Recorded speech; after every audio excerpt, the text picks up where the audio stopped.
boa noite, pessoal. Boa noite, professor. Boa noite, Weisler. Estamos aqui em mais um podcast, né? Mais um Código Cast. Hoje com a nossa ilustre presença aqui, nosso professor, nosso mentor aqui, né? Uma salva de palmas. Uma salva de palmas para ele. Obrigado. Se apresenta aí, professor. Fala mais um pouco de você. Isso aí, pessoal. Agradeço o convite pela participação aí, Bem-vindo. de novo com vocês. Bom, sou professor de curso de Sistema de Informação e também de Administração. Professor Ederlei Reis, sou formado em Engenharia de Produção, mestre em Educação e atualmente faço doutorado em Ciência da Computação. A gente separou algumas perguntas que a rapaziada tava com algumas dúvidas. Inclusive, se você não segue a gente no Instagram, já segue lá, vai estar a arroba de todo mundo aqui. A gente separou essas perguntas lá, então quando tiver de novo lá, você pode interagir e tirar alguma dúvida. Então, uma das perguntas aqui que perguntou aqui, ó, o Cláudio Reis. Qual o impacto da tecnologia na natureza? E existe alguma forma de diminuir esse impacto? O impacto da tecnologia no sentido de o que está promovendo de iniciativa para a natureza ou... Acredito que pode impactar para ajudar, né? Tem as duas vertentes, então um impacto positivo e negativo. O que pode ajudar, né? Principalmente essa questão de monitoramento, evoluiu muito essa questão de utilizar tecnologias, ferramentas, software para poder fazer monitoramento de desmatamento, queimada, toda essa parte de planejamento do agro ajudou muito. E também trouxe essa questão de o ônus, né, da situação, principalmente o pessoal utilizando essa parte mesmo de mapeamento para poder utilizar para garimpo, essas coisas. Né?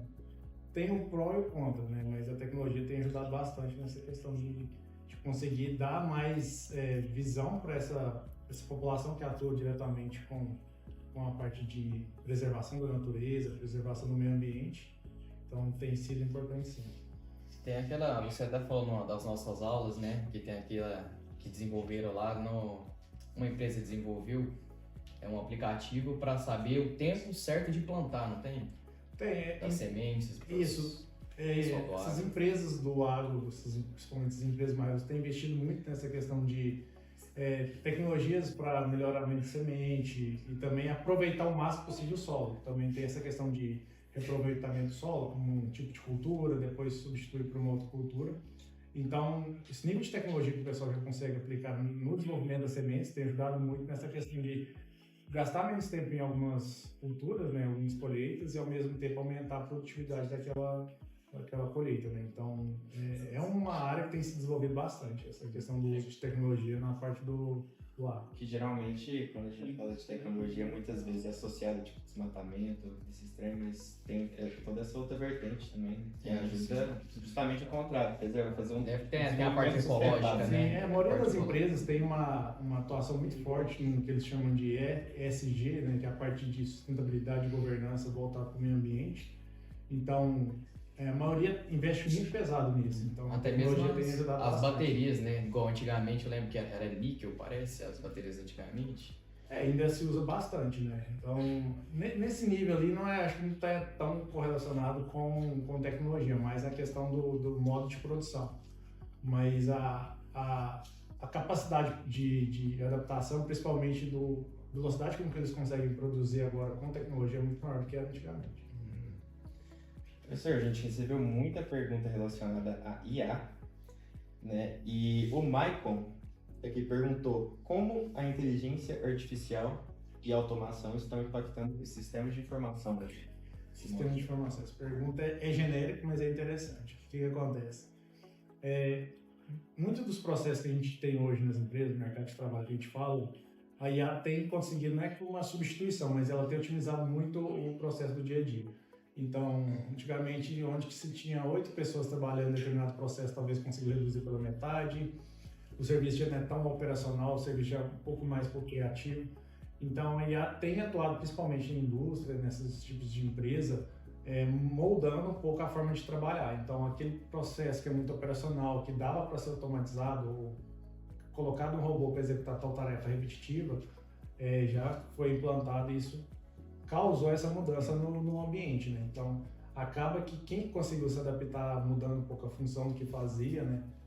Melhorando as skills, conseguiu se adaptar bem. Quem não, acabou sendo substituído. Né? Você acha que, pelo potencial da IA, por tudo que a gente vê que está sendo, né, capaz de se alcançar, utilizando essa ferramenta, você acha que vai ser meio que mandatório para um profissional voltado para a área da tecnologia, um engenheiro de software, as próprias pessoas que mexem com sistemas, eles pelo menos têm que entender um pouco, ou muito, né, sobre a IA para prevalecer no mercado da tendência futura? A ideia principal é não necessariamente entender o mecanismo de funcionamento, mas sim a aplicabilidade da IA Saber mesmo. trabalhar com. Saber trabalhar ganhar tempo com, por exemplo, o desenvolvimento. Etapas de desenvolvimento podem ser automatizadas com IA. Então, você não vai ficar tão focado em codificação, você não vai ficar focado em algumas partes de testes, por exemplo. Então, você consegue ganhar muito em escala. Ao mesmo tempo que o cara vai ter que ter uma adaptação maior em qual os requisitos que eu vou passar para aquela IA que eu estou desenvolvendo ou que eu estou trabalhando. Então, acaba que vai mudar um pouco os skills que tem sido trabalhado hoje. O cara vai ter que se adaptar mais, ter mais flexibilidade, o cara vai ter que ter um conhecimento maior de negócio, que é onde que hoje é a maior fragilidade, quem é da área de sistema, né? Conhecimento de negócio. Então, acaba que dá uma margem para a pessoa poder aprofundar mais. Aí, quem conseguir se adaptar melhor, vai conseguir sobressair.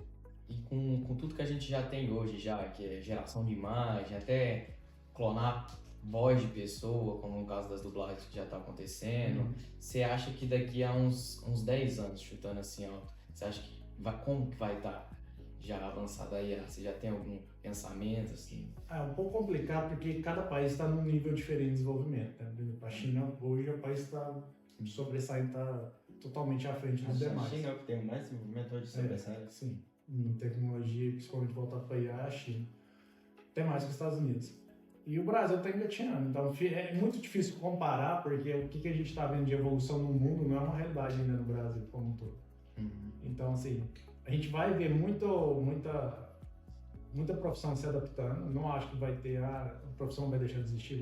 Tem o dublador, tem o locutor. Eles vão ter uma adaptação, mas talvez não vai ter o nível de demanda que tem hoje. Então, claro, a gente está falando, você tem uma transmissão, tem um locutor.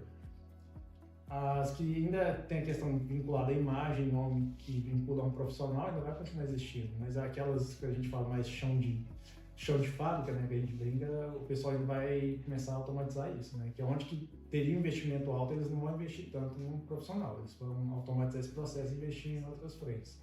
Então, vai ter muita adaptação em 10 anos, mas ainda é muito difícil precisar, sabe? Porque ainda é um mercado muito novo, é um mercado que não é tão regulado ainda, é um mercado que ainda não tem um nível de assertividade ainda, tem muita coisa sendo testada, então são poucos players no mundo que tem desenvolvido, né? A gente vai lá, quem é um cara que está desenvolvendo dentro de uma oficina, dentro de casa, vai conseguir alcançar a escala? Não vai.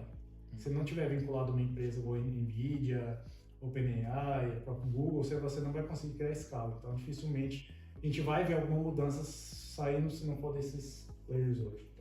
Então, é muito incerto. Eu penso assim porque, por exemplo, há 10 anos atrás, tecnicamente, nem sabia o que era IA, né? Nem tinha, assim. Era mais quem pesquisava mesmo, que já estava ali, que já tinha uma ideia. É porque a nomenclatura IA ganhou mais força agora, mas o conceito em si ele já existe há muitas décadas, né? Então, não necessariamente, mas é aquilo, ganha muita questão, né? Vende muita ideia, então é o que dá dinheiro. É a questão mesmo da Tesla, né? A Tesla, em questão por exemplo, de marca, é muito mais rentável, a marca é muito maior do que, por exemplo, das outras montadoras tradicionais.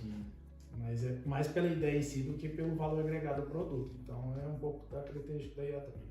Você acha que, por ser essa área que está agora em crescente e provavelmente vai ficar por muitos anos assim, um profissional que se decidir focar nessa área para, sei lá, um doutorado, um mestrado específico, ele vai ter boas oportunidades assim, com mais facilidade que os outros para ganhar, né, para conseguir se encaixar melhor no mercado, para ter oportunidades melhores, assim? Não diria que talvez uma pessoa focada em trabalhar diretamente com IA, que não necessariamente a pessoa vai ter que conhecer o mecanismo por trás. Isso aí vai ser para poucas pessoas, envolve uma carga de conhecimento muito grande de matemática, principalmente de estatística, então tem uma bagagem por trás muito pesada para chegar no ponto de trabalhar necessariamente com desenvolvimento. Especificamente desenvolvimento. Mas ter o conhecimento ideal para poder utilizar IA, para conseguir atalhos na sua profissão, no seu dia a dia, vai ser o diferencial. Então, São inúmeros campos que têm crescido, né? Igual a gente já comenta bastante a segurança da informação, a questão de regulação é importante, mas é mais quem se adaptar. Eu acho que não vai ter uma profissão na área de tecnologia e falar essa profissão vai deixar de existir, né? Ou a gente sempre tem a montanha-russa, as profissões que vão, as demandas que acontecem abaixo. Por exemplo, ciência de dados era uma área que estava demandando muito, principalmente na época da pandemia. E agora já é uma área que está um pouco saturada. Tem muito profissional, tem muita gente atuando e não está tendo tanta demanda. Com a IA vai acontecer a mesma coisa. Aconteceu o movimento de ter o boom que está acontecendo, daqui a pouco vai reduzir. Então, acaba que vai ter mais uma gama, né? Mais um tipo de profissional no mercado atuando junto com tecnologia. Não quer dizer que vai substituir os demais que já esteve. Uma coisa que a gente tem que pensar também é que não tá só coisas boas, né? Aí muita coisa ruim aí, igual falsificação agora, esse negócio de clonar imagem, clonar pessoa. Isso aí tem que algo tomar muito cuidado, ficou né? mais evidente com política, né? Principalmente durante a última eleição. Mas até o pessoal coloca, você tenta fazer essa regulação, hoje não existe uma política, até a União Europeia está mais avançada na questão da regulação de IA, mas mesmo assim é muito difícil você conseguir regular 100%, assim. Então, não é que as empresas não querem também fazer isso, né? Mas também é muito complicado, o investimento é muito pesado, né? O que a gente até fala, investimento para poder fazer explicabilidade de modelos de aprendizagem de máquina, de IA, é muito grande. Então, normalmente o pessoal constrói os modelos e não foca tanto nessa questão de explicação desses modelos. Porque realmente o investimento é muito alto e não traz rentabilidade nenhuma. Então, é mais a questão de ser forçado a isso. E hoje eu não vejo esse movimento tão forte a nível mundial. Então, acho que vai ser duros anos ainda que vai acontecer isso e o pessoal usou com má fé, até comprovar, como não tem algo para industrializar, vai ser um pouco complicado. O que se espalha mais rápido na internet é o que fica no dia inteiro. Porque assim, é um pouco complicado você julgar o que é a informação é fake news ou não, somente por replicação de IA, né? Então, por exemplo, tal político usou IA para poder fazer uma campanha de ataque fake news. O cara simplesmente vai terceirizar aquilo e falar, não, ele não estava ciente, foi uma empresa que não tem como você saber. Então, se antigamente que não tinha IA tão famosa... Dá, mas assim, aí o cara vai quebrar o vínculo, não tem vínculo com tal pessoa que fez isso. Então, eu não usei na minha campanha, por exemplo. Então, é complicado. Quais recursos, cursos, livros ou plataformas online você recomendaria para aprender sobre IA? Pergunta da Lara. Complicado, hein? Temos aí nossos convidados, né, que vieram aí outro dia, aí tem cursos bem bons. Assim, é complicado a gente falar de IA de forma tão ampla assim, né?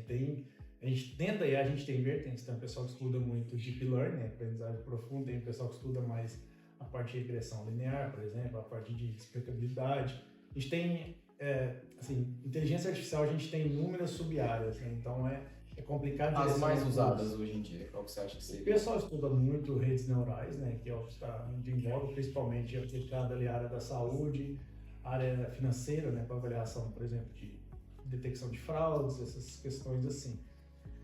Mas olhando a nível de curso, tem algumas empresas, né, ali no mercado que divulga bastante, né, que faz alguns cursos voltados para IA, mas é algo muito superficial. Acho que dificilmente de entradas, né, inputs normalmente feitos por seres humanos. A parte de análise, a parte de interpretação é toda feita pelo ser humano. Quem toma a decisão é uma pessoa, não a IA. A IA te dá os fatores, te dá todo o contexto, te sinaliza o caminho que você pode seguir, mas a IA não toma uma decisão. Tanto é que tem algumas coisas que você não consegue fazer com a IA, né? Por exemplo, eu já ouvi falar que você não consegue pesquisar como fazer uma bomba no chat GPT. Ele não vai te ensinar isso, como roubar um banco.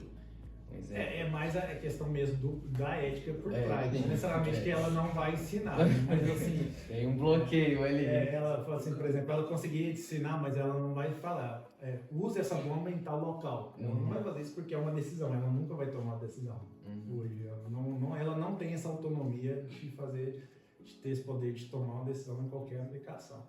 Então, quando a gente olha assim, por exemplo, o ser humano ele vai atuar necessariamente nessas questões, né? O que eu espero que aquela inteligência ou aquele modelo que eu criei faça. E a partir do modelo, daquele momento que ele entendeu, ele aprendeu com os dados que foram inseridos, ele vai poder reproduzir, mas sempre passando pelo crivo do ser humano. Então, essa parte de validação, de tomada de decisão ainda vai estar na mão do ser humano. Então, Assim, basicamente as limitações da IA, a gente mesmo que impõe.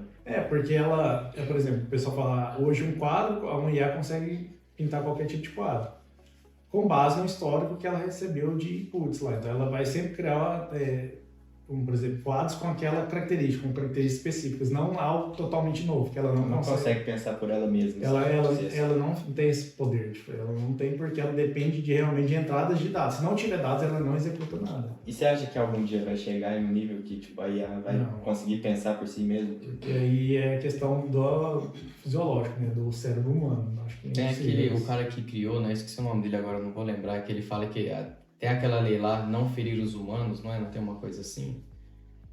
Esqueci o nome não vou lembrar agora. Se a produção conseguir achar aí pra gente... Até o próprio lá, o Miguel Nicoleles, que é o cientista, um dos principais cientistas brasileiros na atualidade, ele fala, né, que a inteligência, ele comentou, né, nem é inteligente nem artificial. Exatamente por isso, porque a capacidade do cérebro humano não consegue ser replicada, né? Então não tem como chegar nesse nível. Então acho que não, acho que é um pouco exagero pensar que vai ter autonomia, pensar que coisa... Se for exterminador muito no futuro. Não, acho que não. Nem no futuro. Então você tem um pensamento positivo. Então. Que bom, tomara que você seja positivo, certo. eu acho que é uma própria limitação da tecnologia em si. Eu acho que é algo que não é possível se esperar, sabe? Então, eu posso estar totalmente errado, mas eu acho que não. Você é um cara otimista. Assim. Uma coisa é ela aprender através de inputs e sumos que ela receber. Agora, ela pensar por si só, pensamento é algo do ser humano, né? Então não tem como. A pergunta aqui do Juan: quais são as melhores práticas para garantir a segurança dos seus dados perante a tecnologia hoje em dia? Não. As melhores práticas para você se proteger de ataques, de vazamento de informação. Diga, pessoal, não aceitar os cookies. Brincadeira. Não, mas assim, algo parece tão simplista, mas assim, eles falam. Mas a verdade mais da metade da segurança do que a gente tem na rede, do que a gente faz, é do próprio usuário, né? Então o usuário tem que ter um pouco de malícia independente do site, do aplicativo que ele utiliza. Utilizar algumas coisas, por exemplo, que a gente fala, o antivírus. O antivírus é um antivírus pago, hoje em dia é muito acessível, é um meio que obrigatório para qualquer coisa. Protege mesmo? Protege pago. O pago protege. O gratuito não. O gratuito ele... O Avast, quando fala... Principalmente o Avast. Tem até um momento que é bem legal, que tem um vírus, vem, rouba um dado da pessoa, a pessoa grita pro antivírus grátis dela, o antivírus vem para ajudar e leva outro pedaço dos dados, então não ajuda. Mas porque é realmente muito acessível e parece que não, porque se a maioria das coisas que são gratuitas, né, na internet, assim, os dados o pessoal brinca. Se não está sendo pago, você é o produto, né?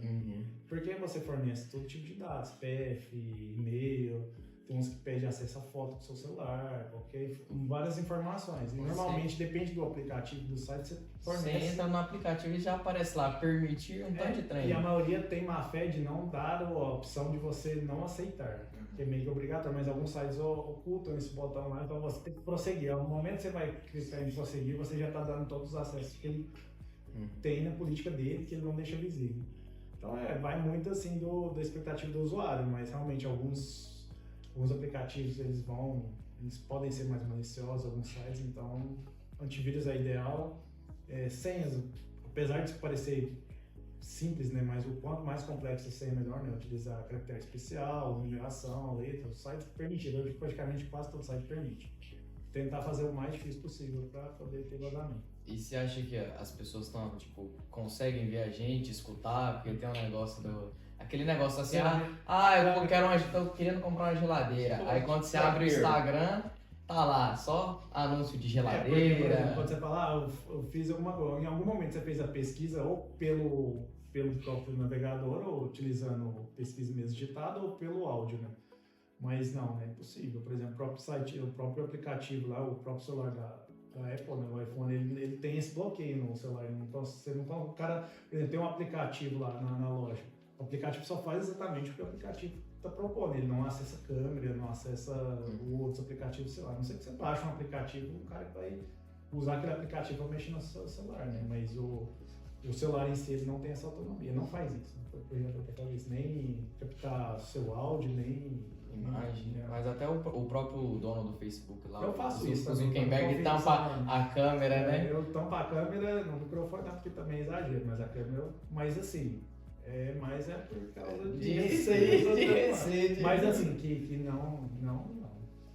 É porque até quando você tá mexendo, você tá, por exemplo, trabalhando, fazendo qualquer coisa, aparece uma mensagem, tal página quer acessar a sua câmera. Aí você vai confiar, então é melhor ocultar. Mas assim, um aplicativo em si, o celular, por exemplo, tá mexendo no celular, não, o celular não vai captar a sua imagem do nada, assim. Tem alguns, voltando agora para a parte mais de jogos, tem alguns anti-cheat de jogo agora das empresas famosas. Como Anti-cheat? Aí você me apertou. Não, mas você vai entender. São empresas que estão usando anti-cheat de empresas famosas, como Riot Games, a Valve. Eles usam anti-cheat nível kernel, que aí tem acesso a... Anti-cheats, aí você me apertou realmente. Aí tem acesso a todo o seu computador. Kernel você sabe, né? Sim. Então ali ele tem acesso a tudo, até quando algumas pessoas até falam que ele tira print da sua tela quando você está No usando jogo, o computador. Né? Quando você tá Não, jogando fora. É porque assim, alguns jogos principalmente, você está basicamente instalando eles nos seus sistemas operacionais, né? Então, você está instalando ele na raiz do computador. Agora, tirar print do computador em si mesmo quando você não está jogando, acho que não, um pouco exagero. Algumas pessoas falam, né, que já tiraram, eu tava lá. Provavelmente algum outro aplicativo, alguma outra aplicação junta com o jogo veio que instalou algum componente. Agora, instalei um jogo. Tem certeza que é o jogo? Por que de uma pessoa sim, de outra não? Senão ele teria que fazer isso para todo mundo. Não sei. Eu também não confio, mas pode ser que esteja embarcado algum software malicioso. E essa questão de dados, assim, se você não aceitar, eles não têm acesso aos seus dados. Mas vamos lá, num jogo, por exemplo, você... Não só em jogos, então, em geral. Se você não aceitar, você não vai acessar. Tem isso. O aplicativo, se você não aceitar a permissão, ele não te permite baixar. Determinado site, se você não aceitar as permissões, ele não deixa você prosseguir. A maioria dá a opção, você escolheu os estritamente necessários, que aí você não consegue realmente tirar, e os demais, opcional, que é marketing, qualquer dúvida que o cara, eu quero acessar seus dados para repassar a terceiros, que é o mais comum, né? Para divulgar para o pessoal te mandar e-mail, promoções. Mas a maioria do site permite que você não disponibilize algumas informações, mas algumas que são estritamente necessárias para eles lá, para ocultar a quantidade de acesso e tal, é obrigatório. Se você não aceitar, você não prossegue. Então, meio que você está...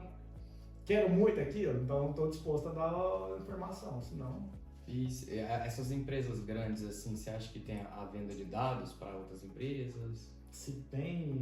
Não, todas têm. Todas, né? Não tem muito o que fazer. Por exemplo, você tô acessando lá o Instagram, recebo informação lá de venda de colchão, venda de patinete, sei lá. Em algum momento eu já falei sobre aquilo, mas o cara... Você tem um perfil no Instagram, aí tem várias informações que você coloca, idade, cidade que você enfim, várias informações no Facebook. Aí cada que cria uma história, no gosto, o que você tem. Aí ele pensa, putz, aquele dado ali talvez é interessante para esse tipo de empresa.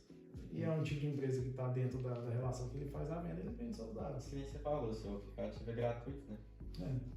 O produto é você. Porque aí ele cria um histórico, então sempre que ele sabe que você gosta de jogos, então ele vai ser dedicar os times lá e tal. Então.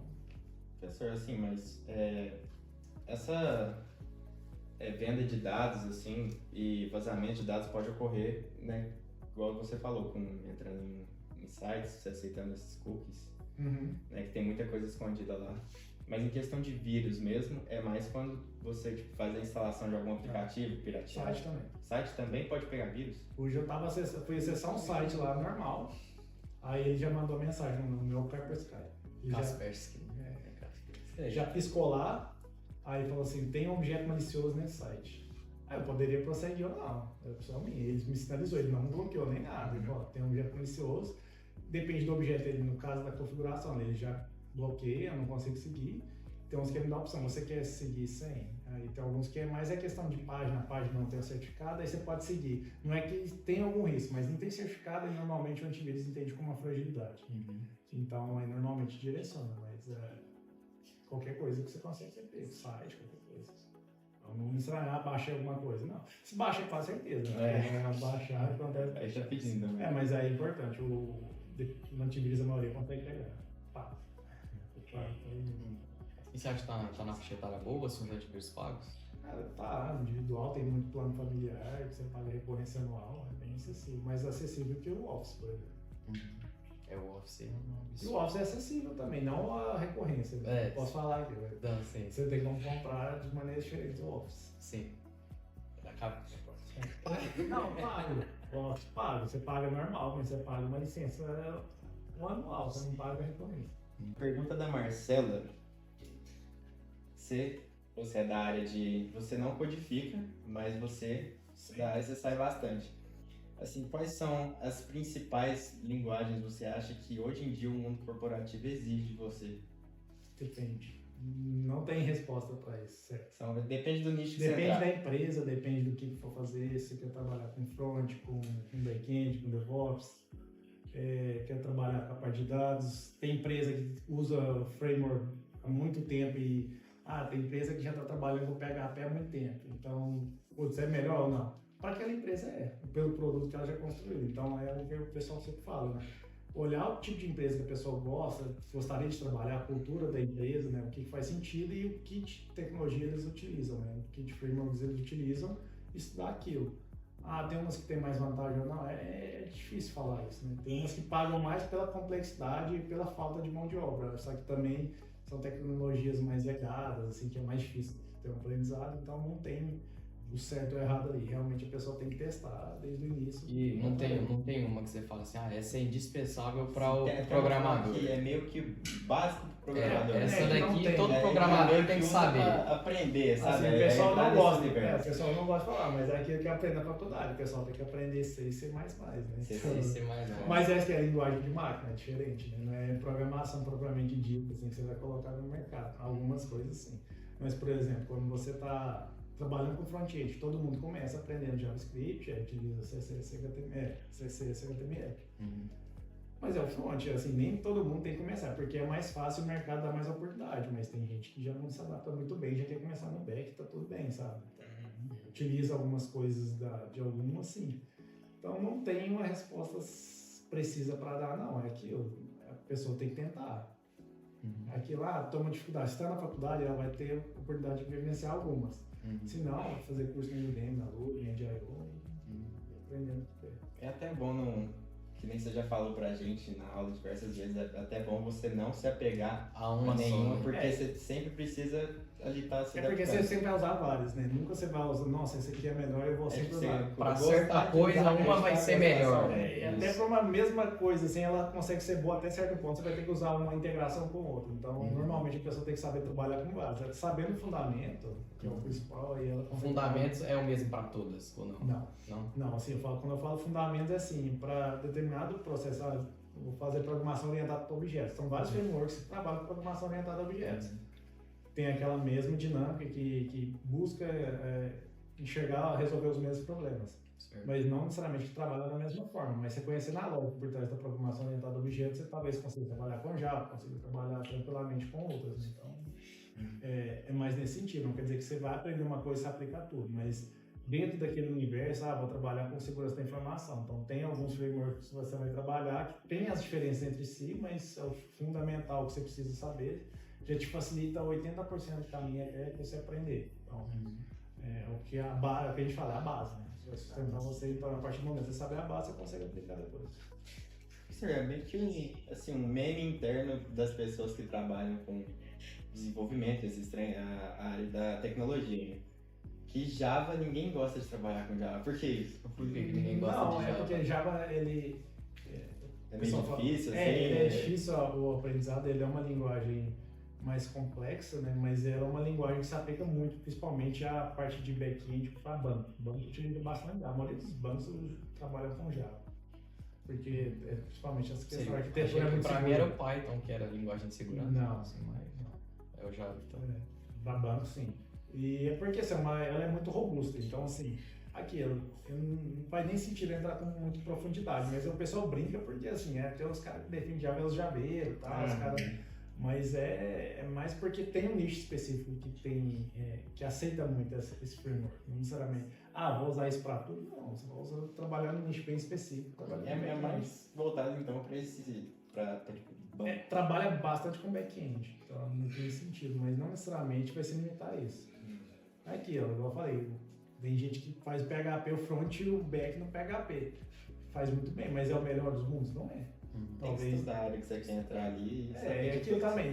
Talvez você vai ter uma oportunidade numa empresa amanhã que está trabalhando com, sei lá, com React, usando JavaScript ali. Então aí é uma oportunidade. Aí daqui a pouco você vai para uma empresa que tem Angular. E aí?